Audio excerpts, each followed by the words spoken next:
Normally Saudi अरब की पहचान ऑनियल और बेशुमार दौलत से होती है, लेकिन इस चमक धमक के पीछे एक बेचैन कर देने वाली हकीकत छुपी है।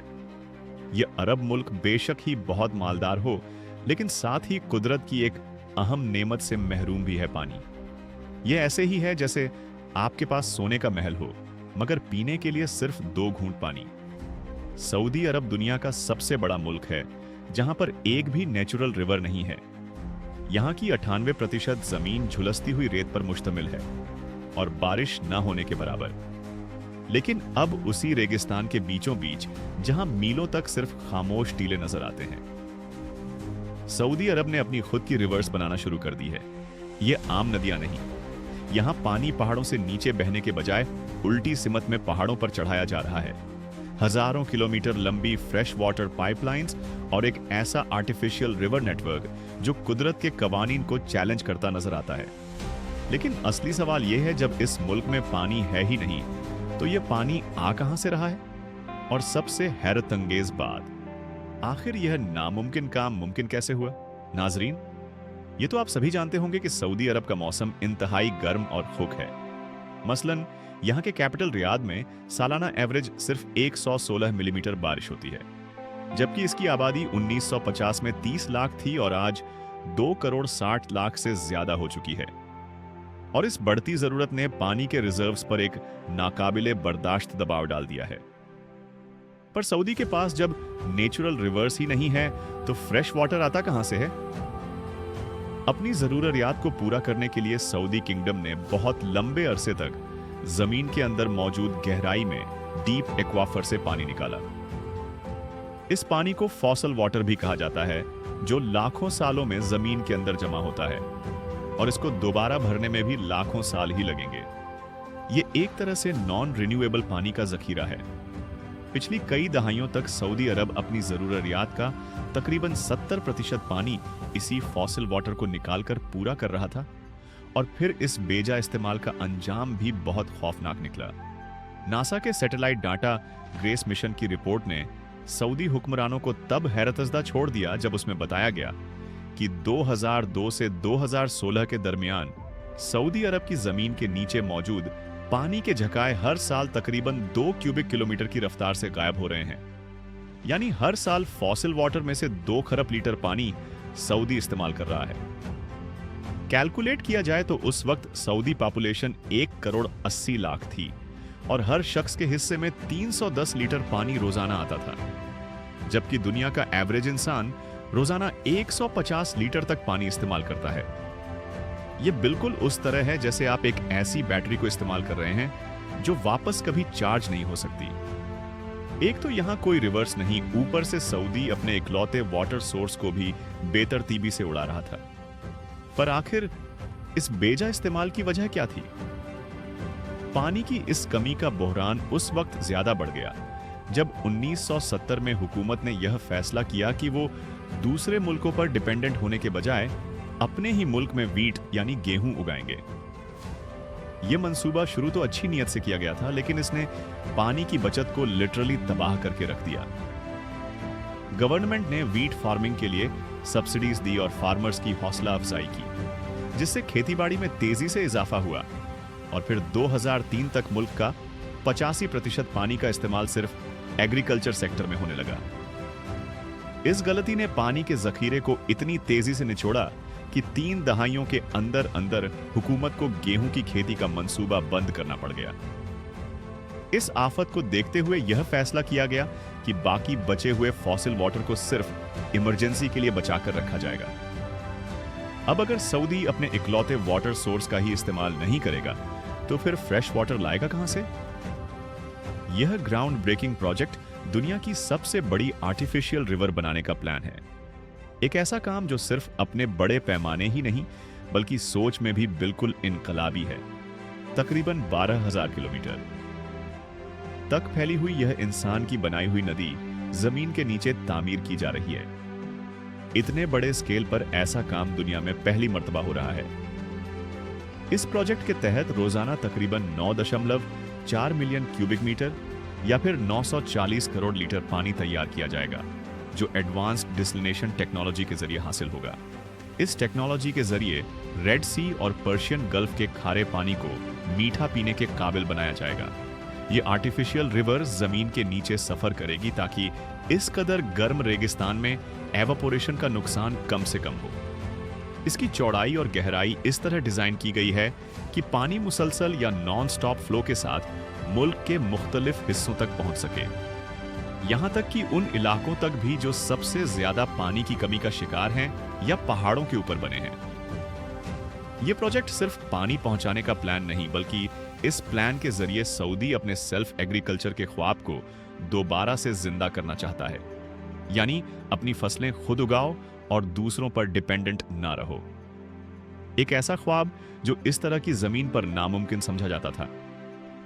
इस सस्टेनेबल और अनलिमिटेड पानी के जरिए सऊदी अरब अपनी बंजर जमीन में हरियाली उगाना चाहता है ताकि फूड इंपोर्ट्स पर डिपेंडेंसी कम हो और इकोनॉमी को ऑनियल से आगे डाइवर्सिफाई किया जा सके। इस आर्टिफिशियल रिवर की चौड़ाई 11 मीटर और गहराई 4 मीटर है और यह पूरा नेटवर्क हैरतअंगेज तौर पर 12,000 किलोमीटर तक फैल जाएगा। पानी को दूर दराज इलाकों तक लेकर जाने के लिए 2.25 मीटर डायमीटर वाले स्पेशल एंटी कोर्जन पाइप्स इस्तेमाल किए जा रहे हैं। यह पाइप नेटवर्क इतना बड़ा है कि इसकी लंबाई नाइल रिवर से भी 2 गुना ज्यादा हो सकती है, जो इस प्रोजेक्ट के बड़े स्केल को अच्छी तरह वाच करता है। यह इंजीनियरिंग का कमाल सिर्फ पानी का एक नया जरिया ही नहीं बना रहा, बल्कि एक ऐसा निजाम जो पहले कभी दुनिया में तस्वुर भी नहीं किया गया। क्योंकि अगर सिर्फ पाइप्स को ही सीधा बिछा दिया जाए तो ये हमारी दुनिया के गिर्द गोल चक्कर काट सकते हैं। पाइप नेटवर्क्स के जरिए पूरे मुल्क में पानी तो ट्रांसपोर्ट हो जाएगा, लेकिन यहां सबसे बड़ा मसला है समंदर के खारे पानी को मीठा बनाना। रेड सी और पर्शियन गल्फ के साथ यहां 28 डिसलिनेशन प्लांट्स बनाए गए हैं। इनका काम सिर्फ नमकियात को पानी से अलग करना नहीं, बल्कि यही काम कम बिजली, एनर्जी और कम पोल्यूशन के साथ करना है। ये काम इतना आसान नहीं है, खासकर जब डिमांड काफी ज्यादा हो और पानी का नेचुरल रिसोर्स एक भी नहीं हो। पहली टेक्नोलॉजी है मल्टी स्टेज डिसलिनेशन। बहुत बड़े प्लांट्स जो नमक को पानी से अलग करते हैं। इसका प्रोसेस सुनने में बहुत सिंपल लगता है। पानी गर्म करो, भाप बनाओ और फिर कंडेंस कर दो। लेकिन इस तस्वुर कीजिए फुटबॉल ग्राउंड जितने लंबे कई 100 स्टील टैंक्स जहां समुद्री पानी को उबाला जाता है, फिर उसे दूसरे चैम्बर में भेजा जाता है जहां प्रेशर आहिस्ता आहिस्ता कम होता है और पानी कम टेम्परेचर पर ही एवोपोरेट हो जाता है। इस भाप को कंडेंस करके फ्रेश वाटर की फॉर्म में दूसरे चैम्बर में जमा कर लिया जाता है। इस प्रोसेस का सबसे बड़ा फायदा यह है कि यह बहुत बड़े स्केल पर भी काम कर सकता है और जो बची हुई स्टीम होती है उससे टरबाइन घुमाई जाती है ताकि जितनी एनर्जी खर्च करके पानी गर्म किया गया था उसका कुछ हिस्सा दोबारा एनर्जी जनरेट करके वापस बचाया जा सके। इस डिस्टिलेशन के अलावा भी एक टेक्नोलॉजी है जिस पर सऊदी में बहुत तेजी से काम हो रहा है और वो है रिवर्स ऑस्मोसिस। ये टेक्नोलॉजी इंसानी सेल्स की बायोलॉजी से इंस्पायर्ड है। रिवर्स ऑस्मोसिस में समुद्री पानी को अल्ट्रा थिन पॉलीमर मेम्ब्रेन से गुजारा जाता है जिसके सुराख इंतहाई पतले होते हैं, करीब इतने पतले कि एक स्क्वायर इंच के 10 लाख हिस्से किए जाएं। उनमें से सिर्फ एक हिस्सा, ये सुराख इतना पतला होता है कि उसमें से नमक क्या एक वायरस भी नहीं गुजर सकता। ये सिस्टम 99% तक नमक और मिनरल्स फिल्टर कर देता है और परफेक्टली प्योर पानी तैयार हो जाता है। इस टेक्नोलॉजी का सबसे इंप्रेसिव हिस्सा है एनर्जी एफिशिएंसी।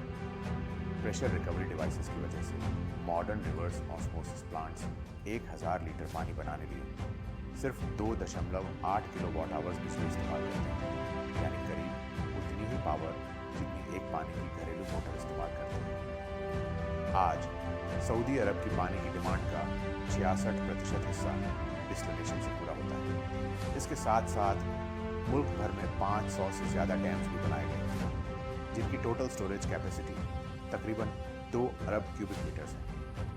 मिसाल के तौर पर King Fahd dam 325 million cubic metre से ज़्यादा पानी रख सकता है, जो इसे मुल्क का सबसे बड़ा डैम बनाता है। ये रिजर्व्स सिर्फ करोड़ों लोगों को पीने का पानी नहीं देते, बल्कि रेगिस्तान में एग्रीकल्चर को भी सपोर्ट करते हैं और ज़मीन के नीचे एक्वर्स को भी दोबारा भरने का काम करते हैं।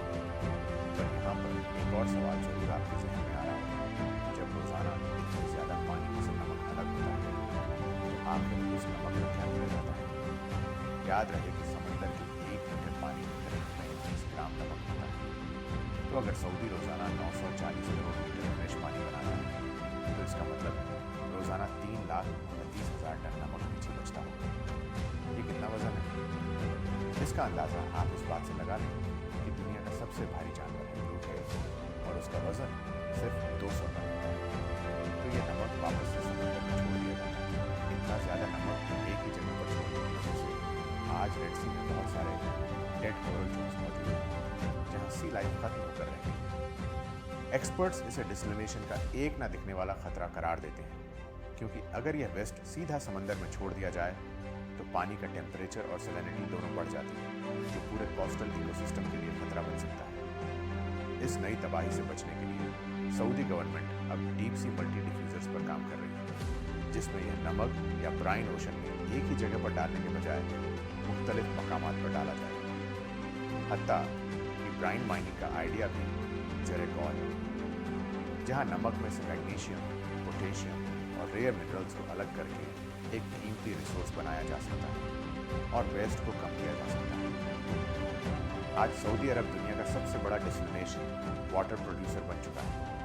न सिर्फ इतना, बल्कि गिनीज बुक में पानी के डिलीवरी नेटवर्क को दुनिया का सबसे बड़ा पाइपलाइन नेटवर्क तस्लीम किया है और ये नेटवर्क मुसलसल बढ़ता ही जा रहा है। सऊदी प्रिंस मोहम्मद बिन सलमान का टारगेट है कि 2030 तक पूरे मुल्क की 100% रिक्वायरमेंट इसी तरीके से पूरी करनी है। इस प्रोजेक्ट का एक और हैरान करने वाला मंजर पहाड़ों पर देखा जा सकता है।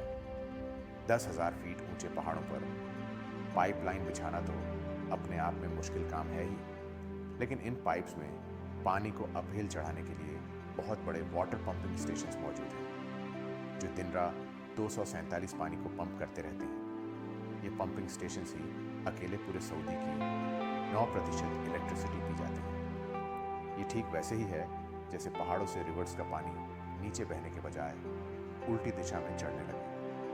सऊदी की यह अंडरग्राउंड रिवर सिर्फ एक बड़ा पाइपलाइन नेटवर्क नहीं, बल्कि यह एक ऐलान है कि पानी की कमी को टेक्नोलॉजी की मदद से खत्म किया जा सकता है। अभी यह प्रोजेक्ट बिल्कुल नया है और दुनिया इसमें मजीद इम्प्रूवमेंट्स की उम्मीद कर रही है। आज कंडीशन ये है कि वो मुल्क जिसके पास अपनी एक भी नेचुरल रिवर नहीं और ना ही कोई नेचुरल वाटर रिसोर्स है, वह 2027 में वर्ल्ड वाटर फोरम की मेजबानी करेगा। ये सब दुनिया को बताता है कि हॉस्पिटेबल माहौल को भी हिम्मत और टेक्नोलॉजी से बेहतरीन और फ्यूचर प्रूफ बनाया जा सकता है। और सऊदी अरब का ये मैसेज कई मुल्कों और पूरे रीजन्स के लिए एक नया रास्ता है। उम्मीद है वी फैक्ट एक्स की ये वीडियो भी आप लोग भरपूर लाइक और शेयर करेंगे। आप लोगों के प्यार भरे कमेंट्स का बेहद शुक्रिया। मिलते हैं अगली शानदार वीडियो में।